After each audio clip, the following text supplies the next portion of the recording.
Hey, what's up, YouTube? It's Richie from Boston. Today's the 5th of February, 2017. And believe it or not, I'm over here at the Young Turks YouTube website. Now, Young Turks has over 3 million subscribers. And I remember when they were a small channel and they were just coming up. But in this video right here that's got 190,000 views, they put it up about 5 months ago. You have this guy yammering on and talking about chemtrails, except he's putting the spin on it that it's ludicrous. It's the most ridiculous idea ever. Now, with the resources available to this channel, I can't imagine they don't have the actual truth. They're out there talking about evaporating white lines in the sky, and the government's probably spraying Viagra and so forth and so on, and blah, blah, blah. Now, let me tell you something. These guys have an enormous reach. They started out under the guise as a liberal truth-telling channel, much like Alex Jones did. The only problem is they have surpassed Alex Jones in viewership by a lot.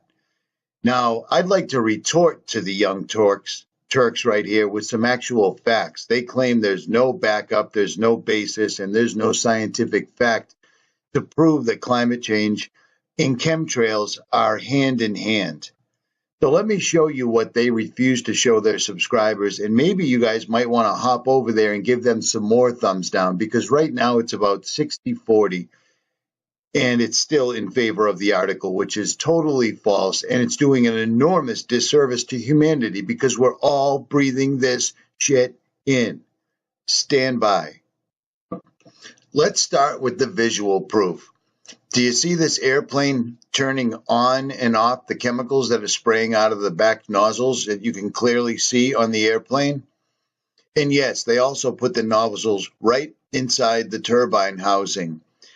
Now, if your eyes are lying to you, apparently that plane is simply gliding along. It's no longer under power.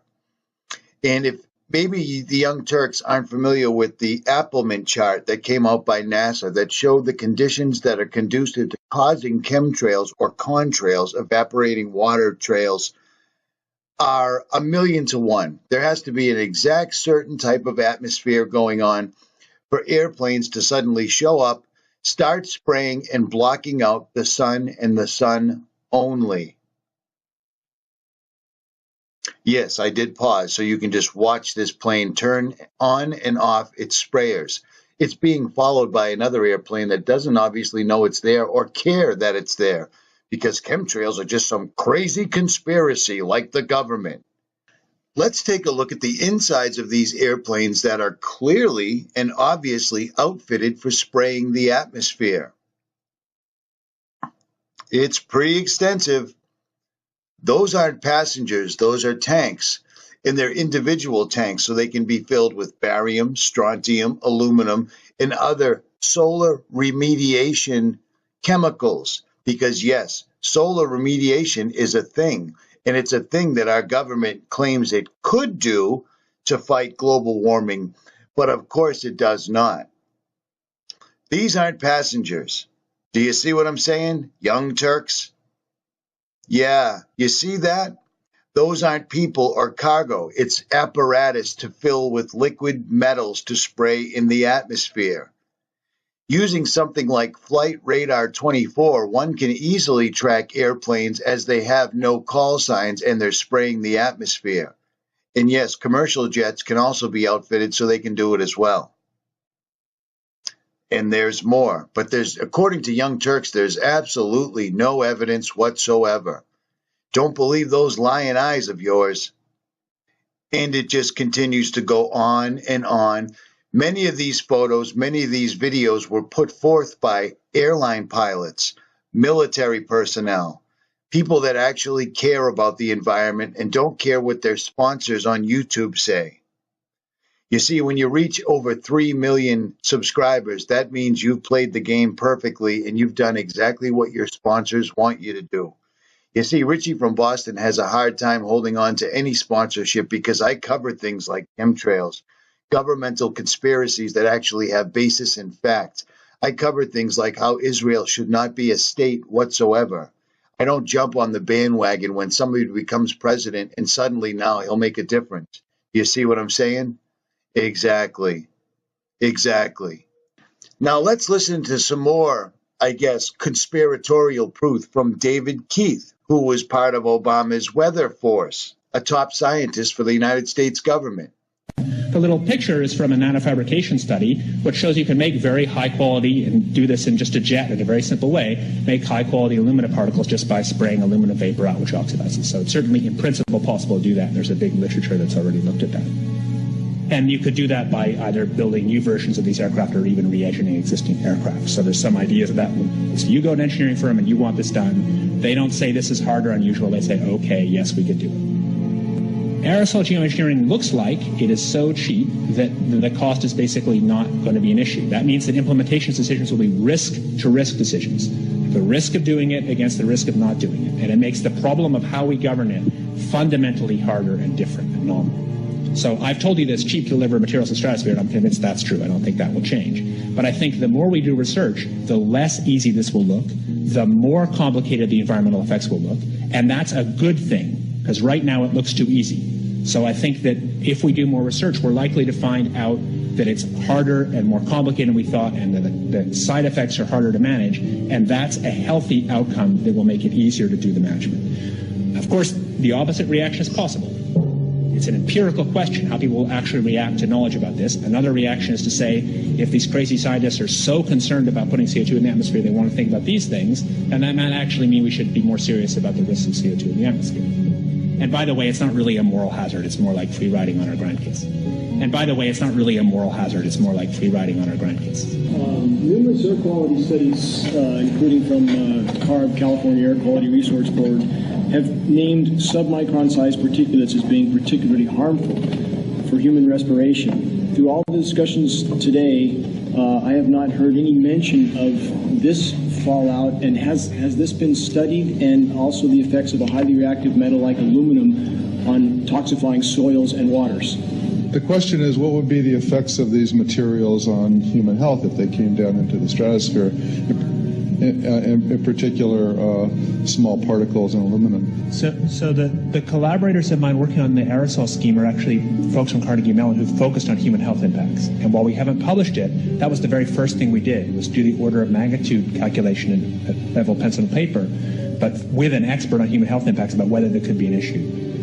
And for aluminum or other particles, there are a lot of toxicological things that need to get looked at seriously. But if you're just thinking about the sheer number of particles and the human health impact of small particles, the answer is, well, we haven't published it. That was the first thing we looked at with some of the leading experts who do epidemiological research on human health impacts, and it's not even close to being an issue. Clarify, so 10 megatons of aluminum dumped into the atmosphere would have no human health impact. So let me be more careful here. We're to separate out the toxicological. So the alumina, we've only begun to research and published nothing. Alumina, we've only begun to research and published nothing.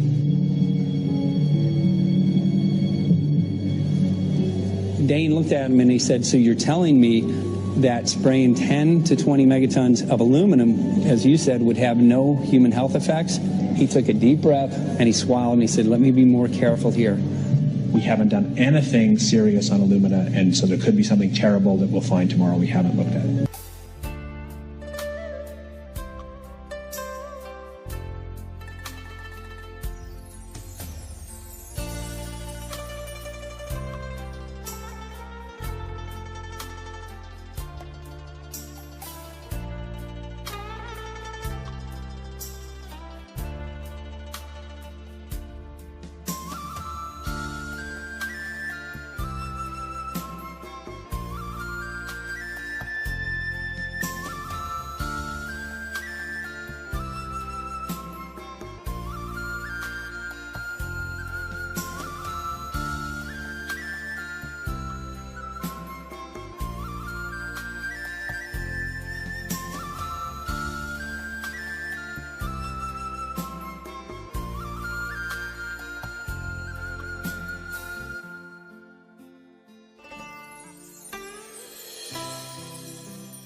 You've all seen lots of articles on climate change, and here's yet another New York Times article, just like every other darn one you've seen. It says all the same stuff as all the other ones you've seen. It even has the same kind of headline as all the other ones you've seen. What's unusual about this one maybe is that it's from 1953. And the reason I'm saying this is that you may have the idea this problem is relatively recent, that people have just sort of figured out about it, and now with Kyoto and the Governator and people beginning to actually do something, we may be on the road to solution. The fact is, We've known about this problem for 50 years, depending on how you count it, and we have talked about it endlessly over the last decade or so, and we've accomplished close to zip. This is the growth rate of CO2 in the atmosphere. You've seen this in various forms, but maybe you haven't seen this one. What this shows is that the rate of growth of our emissions is accelerating, and it's accelerating even faster than what we thought was the worst case just a few years back. So that red line there was something that a lot of skeptics said the environmentalists only put in the projections to make the projections look as bad as possible, that emissions would never grow as fast as that red line, but in fact they're growing faster. Here's some data from actually just 10 days ago, which shows this year's minimum of the Arctic sea ice, and it's the lowest by far. And the rate at which the Arctic sea ice is going away is a lot quicker than models. So despite all sorts of experts like me flying around the planet and burning jet fuel, and politicians signing treaties, in fact, you could argue the net effect of all this has been negative because it's just consumed a lot of jet fuel. In terms of what we, in terms of what we really need to do to put the brakes on this very high inertial thing, our big economy, we've really hardly started. Really, we're doing this, basically. Really not very much. I don't want to depress you too much. The problem is absolutely soluble, and even soluble in a way that's reasonably cheap. Cheap meaning sort of the cost of the military, not the cost of medical care. Cheap meaning a few percent of GDP. This is really important to have this sense of scale. So the problem is soluble, and the way we should go about solving it is, say, dealing with electricity production, which causes something like 43% or so in rising of CO2 emissions, and we could do that by perfectly sensible things like conservation and wind power, nuclear power, and coal with CO2 capture, which are all things that are ready for giant-scale deployment and work. And all we lack is the action to actually spend the money to put those into place. And instead, we spend our time talking. But nevertheless, that's not what I'm going to talk to you about tonight. What I'm going to talk to you about tonight is stuff that we might do if we did nothing. And it's this stuff in the middle here, which is what you do if you don't stop the emissions quickly enough, and you need to somehow break the link between human actions that change climate and the climate change itself. And that's particularly important because, of course, while we can adapt to climate change, and it's important to be honest here, there will be some benefits to climate change. Oh, yes, I think it's bad. I spend my whole life working to stop it. But one of the reasons it's politically hard is there are winners and losers, not all losers. But, of course, the natural world, polar bears, I've spent time skiing across the sea ice for weeks at a time in the high Arctic. They will completely lose, and there's no adaptation. So this problem is absolutely soluble. This geoengineering idea in its simplest form is basically the following. You could put fine particles, say sulfuric acid particles, sulfates, into the upper atmosphere, the stratosphere, where they'd reflect away sunlight and cool the planet. And I know for certain that that will work. Not that there aren't side effects, but I know for certain it will work. And the reason is it's been done. And it was done not by us, not by me, but by nature. Here's Mount Pinatubo in the early 90s that put a whole bunch of sulfur in the stratosphere with a sort of atomic bomb-like cloud, and the result of that was pretty dramatic. After that and some previous volcanoes we have, you see a quite dramatic cooling of the atmosphere. So this lower bar is the upper atmosphere, the stratosphere, and it heats up after these volcanoes. But you'll notice that in the upper bar, which is the lower atmosphere on the surface, it cools down because we've shielded the atmosphere a little bit. There's no big mystery about it. There's lots of mystery in the details, and there's some bad side effects, like it partially destroys the ozone layer, and I'll get to that in a minute, but it clearly cools down. And one other thing, it's fast. It's really important to say. So a bunch of the other things that we ought to do, like slowing emissions, are intrinsically slow because it takes time to build all the hardware we need to reduce emissions.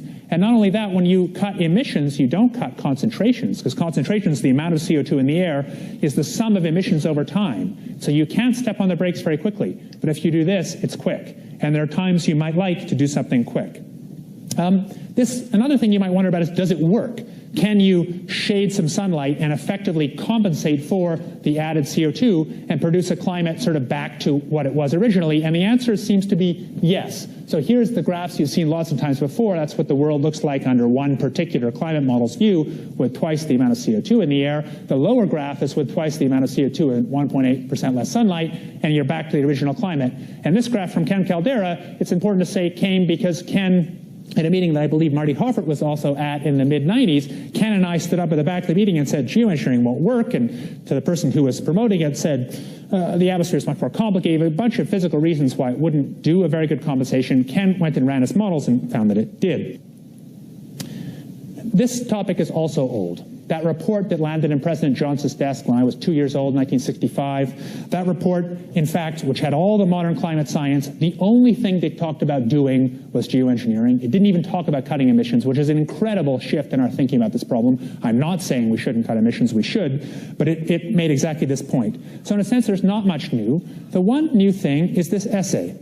So I should say, I guess, that since the time of that original President Johnson report and the various reports of the U.S. National Academy, 1977, 1982, 1990, people always talked about this idea, not as something that was foolproof, but as an idea to think about. But when climate became politically a hot topic, if I may make the pun, in the last 15 years, this became so un-PC we couldn't talk about it. Now, what you just heard was David Keith, and then again David Keith, but he was on a TED Talk 9 years ago talking about this. And now we no longer even have a sun. We no longer can enjoy the sunset because the sun is blotted out by thick clouds at all times that show up in long straight lines like this that remain in the atmosphere. They actually spread out as opposed to dissipating, and they combine with each other to form a large synthetic web or a shade in front of the sun, much like David Keith was talking about. So that kind of throws your evidence not being there out the window now, doesn't it? As far as scientific testing of rainfall and other things like that, well, I'll show you one of many where barium, aluminum, and strontium regularly show up in places like Mount Shasta, where there is no natural occurrence of it whatsoever.